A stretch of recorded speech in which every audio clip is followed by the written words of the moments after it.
দর্শক আসসালামু আলাইকুম, সবাই কেমন আছেন? আমি মুরগির শেডটা বানাইলাম দেশি মুরগি লালন পালন করার জন্য। তো ছাড়া থাকলে অনেক ডিস্টার্ব করে, তো আমি এদেরকে ছোটোবেলা থেকেই এই বন্দি করেই রাখতাম ওই খাঁচার ভিতরে। এর আগে ভিডিও দিছি, দেখছেন। হ্যাঁ, তার ভিতরে রাখছি,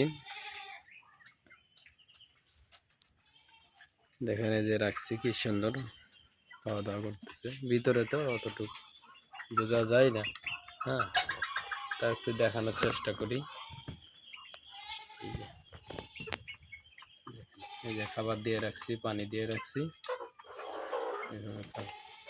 ছোটবেলা থেকে করতেছি। কিন্তু আমি একটু ভাগ ভাগ করে আসছি, এই বাচ্চা করে একসাথে কেটে, ঠিক আছে। আবার এই যে এই দুইটা হিসাব আবার আলাদা এক জায়গার, এরা দুজন আলাদা, এই জন্য আলাদা করে রাখছি। আবার এইখানে এই যে এটা, হ্যাঁ, এই যে এটা হচ্ছে গলা ছিল, আমার গলা ছিল। এরা হচ্ছে আবার আলাদা কোয়ালিটির। ওই দরজা খুলে দেখাইতেছি। এই যে, তবে আমি এই মুরগিটা রাখছি, এই মুরগিটা ডিম পারবে। আর বাচ্চা আসলে, আর বাচ্চা আলাদা করে পিঞ্জরের ভিতরে রাখছি। মুরগিটা 4টা বাচ্চা নিয়ে বাইরে হয়েছিল, একটা নষ্ট হয়েছে, আর 3টে বাচ্চা আছে। আমি 3টে দেখাইতেছি। হ্যাঁ, এই যে এই মুরগ দিয়ে বিটিং করায় এর বাচ্চা আর কি করবো, দেখতে ভালো দেখা যায়। এটা দিয়ে করাবো। আর এইখানে হচ্ছে আবার 3টে এক রকমের।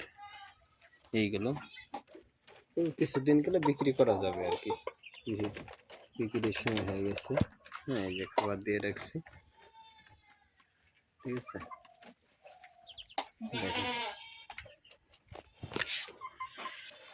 তো এই যে এখানে এইগুলো হচ্ছে আমার ফাউমি, আর আবার ডিমও পারে, ঠিক আছে। এই যে, ঠিক আছে, এখানে 4টে মোরগ আছে, 4টে মুরগি আছে। তো মোরগগুলো বিক্রি করা যাবে, 3টে বিক্রি করা যাবে। আমি নিজেও খাইলাম, অথবা বিক্রি করে দিলাম। এই রেট দিয়ে একটা করলে হবে, বেশি মোরগ লাগবে না, একটা মোরগ রাখলেই হবে, ঠিক আছে। এই যে ডিম পারছে 4টে, তো 4টাই ডিম পারে, আর একটা এখনো পারে নাই, তবে পারবে।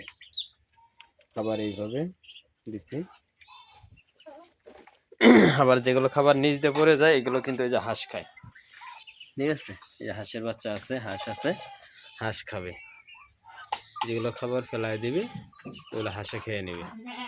যেমন এই যে ফেলায় দিচ্ছে, এরা খাবে। তাহলে আমার এদেরকে আলাদা করে আর কোনো খাবার দেওয়া লাগবে না।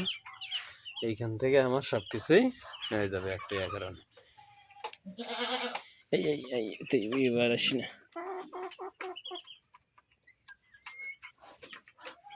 ঠিক আছে। তো দেখলেন সবাই আমি কিভাবে লালন পালন করি। এই যে বাচ্চাগুলোকে আমি বন্দি করে রাখছি, ওই মুরগিটার বাচ্চা। এই 3টে বাচ্চা, 3টে বাচ্চাই মোরগ বন্দি করে রেখে দিছি। এগুলো যখন একটু বড় হবে তখন এখানে ছাড়বো। তো সবাই আমার নতুন ইউটিউব চ্যানেল, সবাই সাবস্ক্রাইব করবেন এবং শেয়ার করে দিবেন। সবাই যেন আমার এই ভিডিওটা দেখতে পায়। নিত্য নতুন নতুন ভিডিও আমি দেখছি, সবাই দেখবেন। সবাই ভালো থাকেন, সুস্থ থাকেন।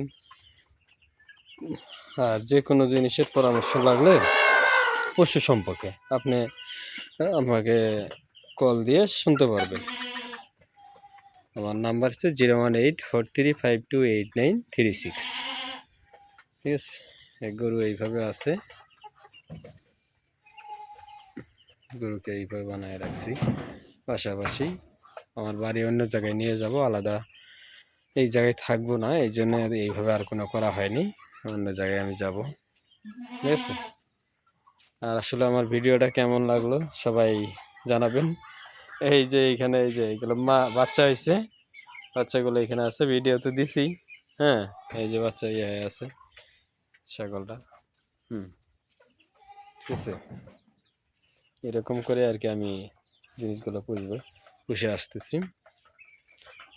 সবাই ভালো থাকেন, সুস্থ থাকেন। আসসালামু আলাইকুম।